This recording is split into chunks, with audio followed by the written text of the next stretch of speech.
The second he enters, the reason behind her visit is the first question he asks, which sounds a bit rude when a noble has a guest. Erika expected him to apologize for keeping her waiting, but it looks like it's a day of disappointments. Well, Harold surely believes that she should be thankful that he took out some time to meet her, making the girl agree that it is certainly her fault for showing up all of a sudden. She cuts to the chase, starting off with her expression of gratitude on behalf of her family as they have managed to save many of their citizens because of his letter. It's obvious that her father works a lot faster than Harold expected, but he maintains his arrogant personality in front of her, making some taunts about her family jumping at something like bootleg. Unfortunately, Erika maintains her composure even when he mentions some sort of compensation for his generosity. Plus, he tells her that the letter only contained a makeshift remedy, which can't serve as a fundamental solution and there might be side effects as well. It surely won't work on those with a serious condition, and he doesn't plan on caring for her people that much since he already has done enough. Erika agrees that his thought process is only natural because they were engaged for political reasons.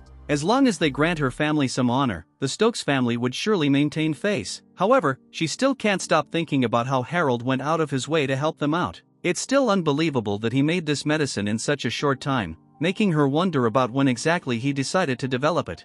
It's weird that he could achieve something that her family couldn't solve for such a long time, and reveals a letter that her father has sent for Harold. He begins reading the letter without even wasting a second, and it looks like Tasuku has expressed his sincere gratitude in at least 6 different ways. Updating him on the progress of the patients, he finally has a special request as he asks Harold to take care of Erika at the Stokes estate for the time being, while their family deals with these issues back home. It seems like Erika had no clue about her father's little request, agreeing that it will be a major inconvenience to Harold if she lives with him under the same roof. Anyhow, the coach she was sent here on has already returned though, and her only choice is to rely on his benevolence. Her smart reply makes Harold smile as he knows that she has got guts, but he declares that there is nothing honorable in fulfilling a one-sided request like this. This surely makes him look like a cold person who doesn't care about his fiancée. Therefore Erika prepares to leave after he complains about not being repaid well. Her awfully quick exit starts getting him worried though, and soon he is rolling through the town in the Stokes family coach. It is revealed that a few hours after Erika left his house, Harold's father informed him that Erika will be staying with them for a few weeks.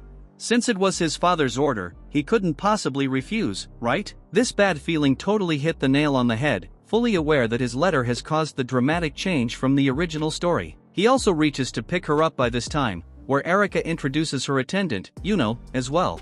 This new character is even more doubtful for him, making him decide that he will completely ignore these two and just let things pass by, instructing them to mind their own business. But his father has his own plans as he starts announcing his fiancée's arrival throughout their mansion. This public humiliation is too much for him to handle when Hayden gives him the responsibility of showing Erika around town the next day as well. He clearly had no choice but to get involved with her. A letter from Harold has arrived at the Sumeragi estate, which is quite suspicious for Tasuku, even though he believes that the Stokes family has nothing to gain since this letter hits towards their family's decline. This surely makes him wonder if someone else is pulling the strings, since nobody can imagine that this letter was written by that boy himself. The question is, who is the author of this letter? And it's clear that it might not be someone who wants to help the Sumeragi family out. It can possibly be someone close to the Stokes family who is willing to provide something Harold desires, or they have surely hypnotized the poor boy. Another way to look at it might be that it's a way to test the Sumeragi family, which doesn't make sense because they are already in a lot of trouble as of now. This indicates a strong possibility of the letter being truthful. Therefore Tasuku asks Kiryu to prepare the necessities at once,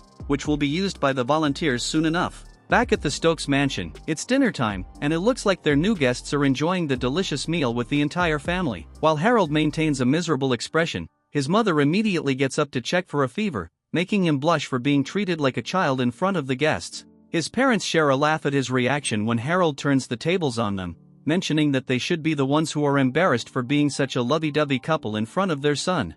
There is an awkward silence at the table, but they manage to get through this dinner soon. Back at her room, Erika mentions that her father thinks that Harold might be connected or is being used by them even though he doesn't look like someone who can be controlled by anyone else. Even though she hasn't found concrete proof against him, she knows that they need to get him to clarify this threat once and for all. At this point, Yuno is revealed to be a detective who is about to go find some clues about Harold's involvement. Apparently, Tasuku ordered Erika to rattle him during the day as well, but it didn't provide any results to them. Does this mean that he's being used as a puppet by someone? This investigation is surely going to take a bit of effort in order to uncover if there was any funny business going on around this mansion. Yunho has been going around town collecting information about the Stokes family, who were quite arrogant, take profits from the commoners by taxes to fund their military, and nobody can start a riot because they will be killed for sure. This information is shocking for the detective until a strange guy whispers some information about Harold and her hair, which is a bit shocking for her. On the other hand, Harold and Erica are taking a tour of the town as well, even though he isn't quite familiar with the area yet. They go over to a shop where he buys a little token for the girl with him, which seemingly makes her cheeks turn red. He is aware that she has ignored the rumors about him killing Clara, but he is still hoping that she hates him spectacularly. This is when he thinks about Clara and Colette's safety, and his parents' anger if they ever find out that he is protecting them. They return home soon, where Harold takes a meeting with Jack, who confirms that all 6 locations are undergoing favorable growth. The harvest might be according to expectations, which makes the boys suggest some possible expansions. Unfortunately, they lack the manpower for the expansions, even though Norman suggests that they can employ Arius and Sex citizen specters. This suggestion might not be realistic, therefore Harold starts thinking about hiring people from the outside. For now, Jack needs to finish his report, so he continues to tell him that they have not witnessed any effect from the use of life potions. Plus, the chefs haven't reported any differences in tastes either, which doesn't sound like a bad report, but Harold still thinks that they aren't doing enough tests to make good judgments, instructing him to continue monitoring the progress. Meanwhile, Yuno has also returned from the town with her own report about the Stokes family, informing that her in-laws are quite unpopular among the citizens. She also shares the information about Harold, revealing that it seems like he used magic to burn Clara and Colette to ashes. This information is devastating for Erica, even though she knows about the ray of hope that he has found for her people. She is still in shock when Yuno promises to continue spying on him, instructing her to avoid being alone with Harold because they never know what he might do.